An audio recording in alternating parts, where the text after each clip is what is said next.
Human psychology, మనకున్న అత్యాశ, అసలు డబ్బు యొక్క ముఖ్య ఉద్దేశం ఏంటి అనే విషయాలను డీకోడ్ చేద్దాం. ఇదేదో పాతకాలం నాటి నీతి కథ కాదండి.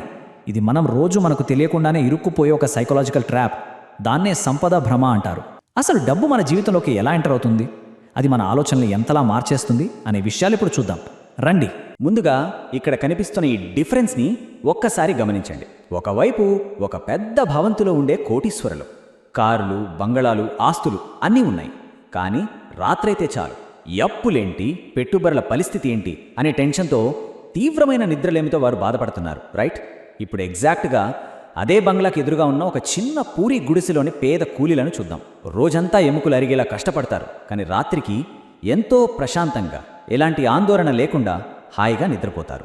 అసలు ఆ పేద జంట డైలీ రొటీన్ ఎంత సింపుల్గా ఉంటుందో తెలుసా? వారు రోజూ కూలీ పని చేసి కేవలం ₹2 మాత్రమే సంపాదిస్తారు, అంతే. అందులో ₹1 బియ్యం, మరో రూపాయితో కూరగాయలు కొనుక్కుని కడుపు నిండా తింటారు. ఇక రేపటి గురించి, ఫ్యూచర్ గురించి వాళ్ళకి ఎలాంటి భయం, టెన్షన్ ఉండవు. జస్ట్ ప్రజెంట్ మూమెంట్లో బతికేస్తుంటారు. ఆ రోజు సంపాదన ఆ రోజుతోనే ఫినిష్. అందుకే ఆ ₹2 వారి అద్భుతమైన ప్రశాంతతకు కారణమని చెప్పొచ్చు. ఈ కాంట్రాస్ట్ చూస్తుంటే మీకేమనిపిస్తోంది? పైనుంచి ఇదంతా గమనిస్తున్న పార్వతీదేవి కూడా ఒక పెద్ద డౌట్ వస్తుంది.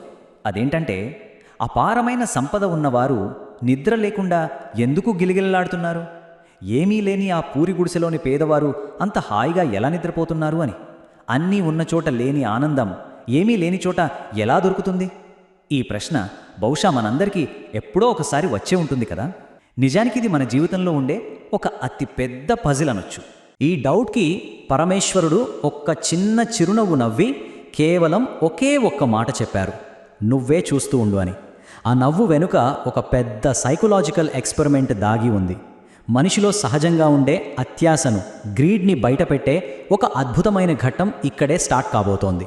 మరుసటి రోజు ఆ పేద జంట ఎప్పట్లాగే కూలీ పని ముగించుకుని వస్తుంటారు. అప్పుడు దేవుడు వాళ్ళ దారిలో నాణేలు ఉన్న ఒక సంచిని పడేస్తాడు. ఊహించని విధంగా దారిలో దొరికిన ఆ సంచిని చూడగానే వాళ్ళకేమనిపిస్తుంది? ఆతృతగా దాన్ని తెరిచి ఆ కాయిన్స్ లెక్కించడం స్టార్ట్ చేస్తారు. కట్ చేస్తే అప్పటి వరకు ఎంతో ప్రశాంతంగా, జీరో టెన్షన్స్తో సాగిపోతున్న వాళ్ళ లైఫ్ ఇక్కడే టర్న్ తీసుకుంటుంది.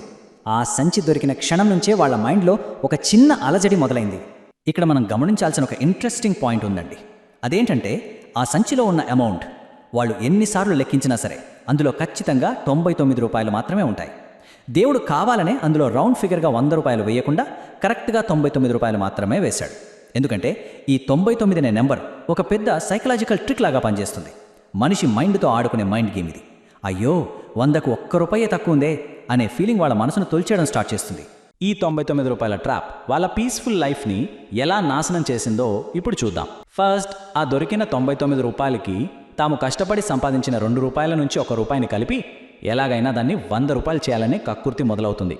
ఆ ₹100 జాగ్రత్తగా దాచిపెట్టి మిగిలిన ఆ ₹1తోనే బియ్యము, కూరగాయలు కొని సగం ఆకలితో పడుకుంటారు.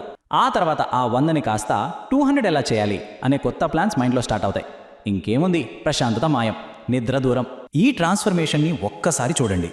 డబ్బు దొరకక ముందు కడుపు నిండా తిని ఎలాంటి ఆందోళనలు లేకుండా హాయిగా నిద్రపోయిన ఆ జంట పరిస్థితి ఇప్పుడు పూర్తిగా రివర్స్ అయిపోయింది. విపరీతమైన నిద్రలేమి, సగం ఆకలి, ఎప్పుడూ ఆ డబ్బును ఎండు వందలు ఎలా చెయ్యాలి అనే ఒకటే పిచ్చి. ఇక్కడ ఐరనీ ఏంటంటే, ఆ ఉచ్చులో పడిన తర్వాత ఆ పేద జంట కూడా తమకు ఎదురుగా ఉన్న బంగ్లాలోని ధనవంతుల్లాగానే నిద్రలేమితో, యాంగ్జైటీతో బాధపడుతున్నారు. సంపద పెరిగే కొద్దీ వారి ప్రశాంతత మొత్తం ఆవిరైపోయింది. ఈ ఎక్స్పెరిమెంట్ని పైనుంచి చూస్తున్న పార్వతీదేవికి అసలు విషయం అప్పుడు అర్థమవుతుంది.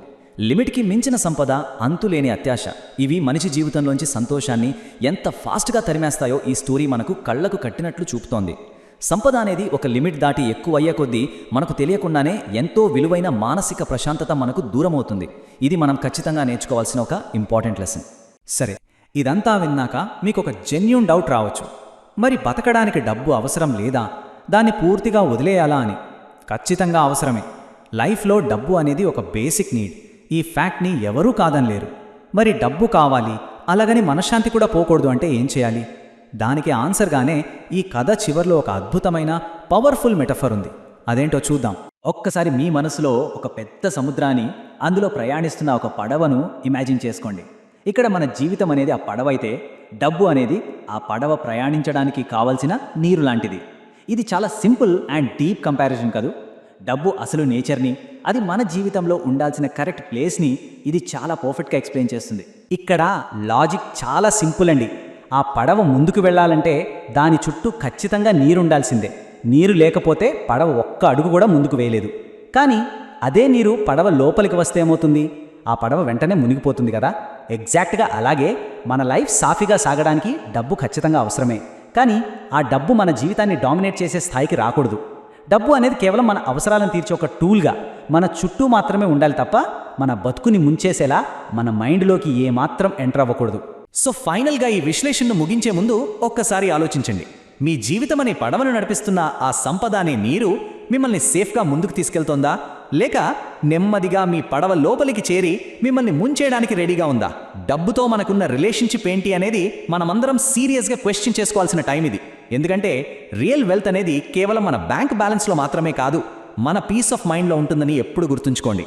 మరొక ఇంట్రెస్టింగ్ విశ్లేషణతో మళ్ళీ కలుద్దాం.